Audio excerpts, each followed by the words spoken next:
Coming up on The Daily with me, Gareth Barlow, the UK's new Home Secretary is looking abroad for answers on illegal immigration. Her inspiration, Denmark. But why our Nordic neighbour? And could its tough approach really work here? Hey, it's Sophie and Will from Sky News. Too many headlines, too little time? We get it, and that's why we're bringing you Cheat Sheet. 10 minutes every weekday morning. All the big stories from politics to pop culture, minus the noise. No doom scrolling, no spin, just the stories that matter from two people who live and breathe the news. Cheat Sheet with Ridge and Frost from Sky News. Follow Cheat Sheet wherever you get your podcasts.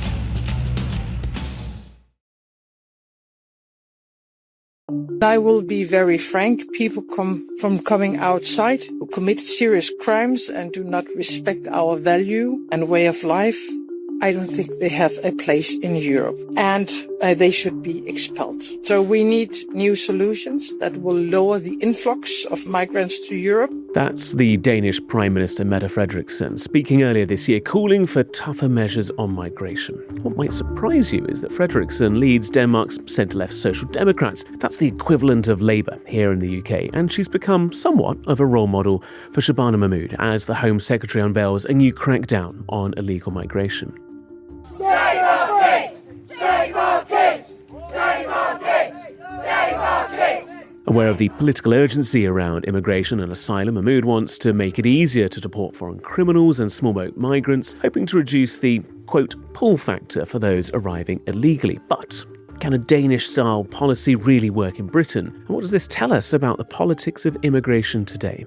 Michelle Patch is a professor in global studies at Roskilde University and author of the upcoming book, Unwelcome to Denmark. Good to have you with us. I appreciate you sharing your time. If we start with the very basics, if you were to imagine that I don't know anything about migration and don't know anything about Denmark, which isn't too much of a stretch, what would you describe as the key aspects to this model and what's been introduced? So if we go back to when Mette Frederiksen, our Prime Minister, was in opposition, she already announced then that she would have a zero asylum policy if she comes to be in government.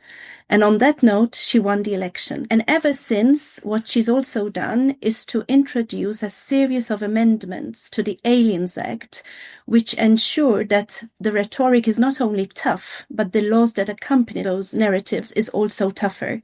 So people who have been living here with a migrant heritage background have been struggling because everything that they tick is always changing, and you're always not really sure whether you can ever be safe in Denmark. So it's quite important to understand that she's become what I'm calling now the Iron Lady on asylum policy. She's been going around all European countries selling her model, which, if we just look at the numbers, yes, the numbers have been reduced, because why would you, if your life is in danger, come to a place where your life will remain in danger and you will never be safe? Danger is quite a strong word, isn't it, in a context such as this? What do you mean by the word danger in this perspective?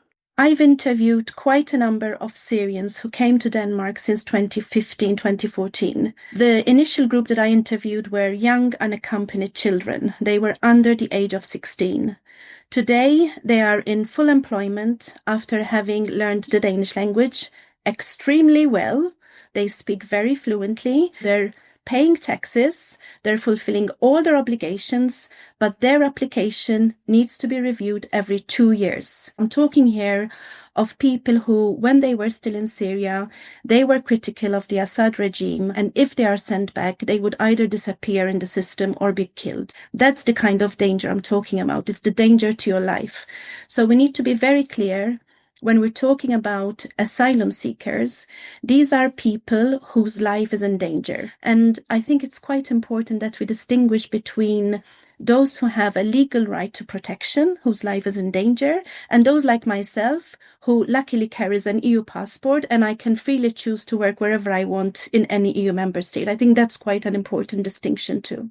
If we were to bullet point the key headline policies of the government of Mette Frederiksen, what would those 4 or 5 key bullet points be? She started by reducing social benefits for anyone who comes to Denmark. The Danish government then put adverts in Lebanese newspapers to basically say you are not welcome in Denmark. So they made a whole advertising campaign.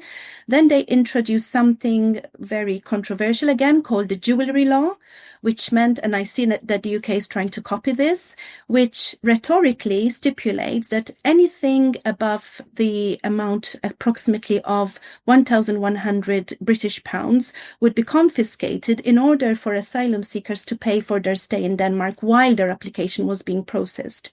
Now, I'm saying this because rhetorically that is very strong, but in practice it has not been implemented. So you see, a key factor here is the normalization of this harsh rhetoric where you repeatedly repeat that people are not welcome. So you've got the issue of social benefits, the jewellery law, then you've got the temporary protection, which was quite important. The temporary protection means that you are given protection for 2 years if your asylum application is successful, but after that you're going to be vetted every 2 years. So literally, even if you are a full active citizen, you never know whether you'll be returned back. So it's that kind of harsh rhetoric, but also accompanied by harsh laws that are passed through Parliament by the majority here that sustain this kind of deterrence strategy. And that's why I think she's become a model, because if you look at the numbers, she's been successful. UK Home Office advisors have travelled over to Denmark to see what lessons can be learned. What's your understanding of what elements the UK might be looking to copy or at least emulate the spirit of? They're looking at family unification, temporary protection. They're looking even at issues like the jewellery law. But one very important aspect that I think is missing out in this discussion is what are the implications for Britain as a state now in terms of its obligations, international obligations with regards to the right to protection. And it's important to mention here that Denmark has been under the radar of the United Nations, of international human rights organizations, of the European Court. So we have a systematic violation of the commitments that Denmark made all the way back, if we go to the Convention on the Right of Asylum, when Denmark, ironically, was the first to sign. So we've come a long way from being this open, abiding by humanitarian law and offering protection to people who really need it, to now saying that basically anyone who comes from specific areas of the world, I should say, because there was a completely different take on the Ukrainian issue, but anyone who comes from what is deemed here to be the non-Western area of the world are not welcome. You mentioned Ukraine, the UK having similar mechanisms to allow Ukrainians to move over to the United Kingdom. Obviously, a system in place as well to allow people from Hong Kong to come to the UK. And that's a historic connection there that is unique to the United Kingdom. But what the United Kingdom doesn't want to be unique to Denmark is the change in numbers, because there has been a real shift in the number of people managing to claim asylum. When we look at the figures, they're nothing compared to, say, what Germany received since 2015. They're nothing compared to what countries in the region like Lebanon and Egypt and others like this have received. So we're talking of really small numbers. But just to give you a kind of idea, we had 21,316 applications at its peak in 2015. This was during the refugee crisis. This went down to 1,490 in the first 9 months of 2025. So you see the trajectory there. But importantly, Denmark is also obliged to fill a UN quota for asylum seekers. It has a very small figure for this quota. It has 500. It has not even filled that amount. So it actually froze this quota between 2016 and 2020, and since 2020, only about 200 to 220 quota UN applications have been actually granted asylum. So it's quite important to keep this nuanced because, again, I think what kind of image does the UK want, given that the UK has historically been a multicultural society? So if we look back at the 60s and the 70s, we had these guest workers coming to the UK and they flourished in a very multicultural society. They contributed to the economy, etc. They brought their families, they built communities, they made Britain the diversity and the vibrant diversity that we used to think about when we think about the UK. But I think there's a big difference here because Denmark historically is a rather homogeneous society. just talk to me about how public sentiment has shifted, has changed in recent years, or even in your time living in Denmark? It's important to also say that the public sentiment is quite divided here, unfortunately. So my first experience in 2015, I was coming to the main central station in Copenhagen, and, some families from Syria were coming by train. And it was a Friday afternoon, and I just witnessed the rush of people going to help these Syrians with water, with blankets, with toys for the children. So there's also that part of Denmark that we must not forget. But what Mette Frederiksen is trying to do, and has been trying to do, is to target those who normally vote for the Danish People's Party. And this is usually in areas in Denmark that are quite remote. So, it's quite a strategic political ploy. And I think we need to be really careful, because in a democracy, we need to have the possibility to debate and to find a middle ground, and not just leave this polarization to flourish. I'm interested to talk to you about one aspect of the government's plans and laws that it's enacted in Denmark that has proven hugely controversial: the physical destruction of some people's homes. And I'm sure many people will be listening to this going, sorry, what? When I came here in 2014, I was honestly shocked to discover that there's something called a ghetto list. So these are areas across Denmark which are mainly inhabited by what they refer to as non-Western immigrants. And in the name of integration, the decision was made to tear down these buildings, these family homes where people used to live, in order to rebuild and for them to be better integrated into society. Now we're no longer referring to these areas as ghetto areas, but they are referred to as peril societies. But when you talk to people who live in these areas, including ethnically Danish people who are mixing with so-called non-Western immigrants, they talk about the flourishing of diversity. They talk about having common barbecues. They talk about celebrating different music and different food from different parts of the world.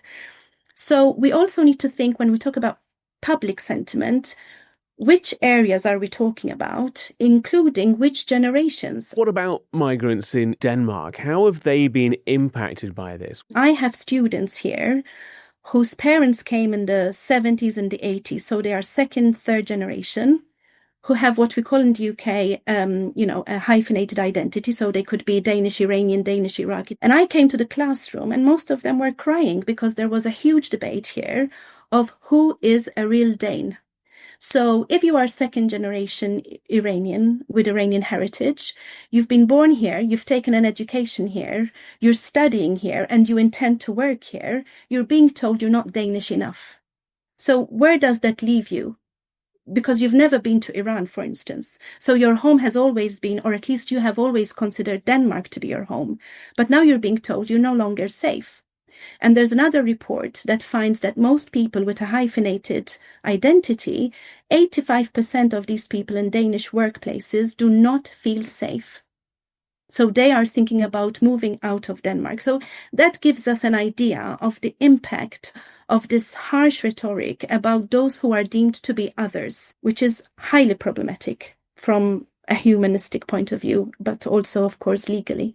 I'm interested what this has done politically for the Social Democrats in Denmark. What's it done for Mette Frederiksen and her fellow MPs? I can tell you that she's not a very popular prime minister. So what we have tomorrow are municipal elections here.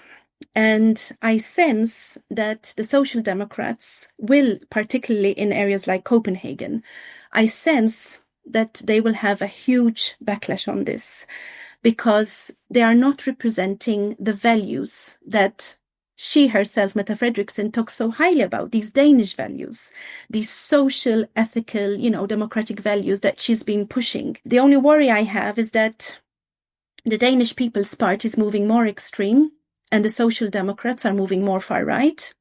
So unless there is a solid political party that can fill the gap that is left there in terms of these values we're talking about, then of course we know the dangers of shifting, to the extreme forms of politics. So I think it's not just Denmark. I think Europe is and the world is at a crucial moment where, we don't want the world to be run by Trump. We don't want the world to, be dictated by someone like Trump who sees politics as transactional. And I'm worried that some people from some political parties in Denmark are actually emulating also Trump's policies. There will be people, though, who have looked at their lives over the last, maybe since 2008, the financial crash perhaps, and gone, it's never got better. And I don't feel any richer. I don't feel as though the economy is any better. I don't feel as though I'm getting enough support from the state. And for them, it is a legitimate concern because perception is so vital in all of this.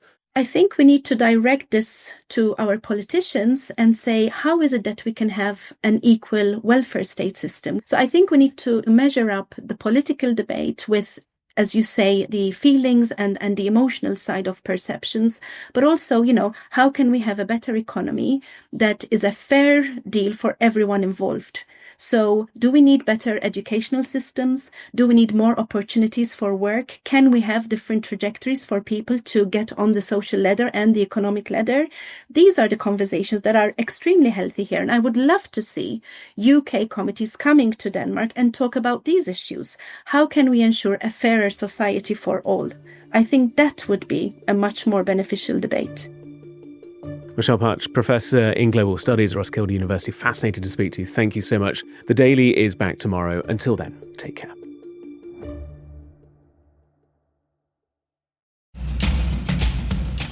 Hey, it's Sophie and Will from Sky News. Too many headlines, too little time? We get it, and that's why we're bringing you Cheat Sheet. 10 minutes every weekday morning. All the big stories from politics to pop culture, minus the noise. No doom scrolling, no spin, just the stories that matter from two people who live and breathe the news. Cheat Sheet with Ridge and Frost from Sky News. Follow Cheat Sheet wherever you get your podcasts.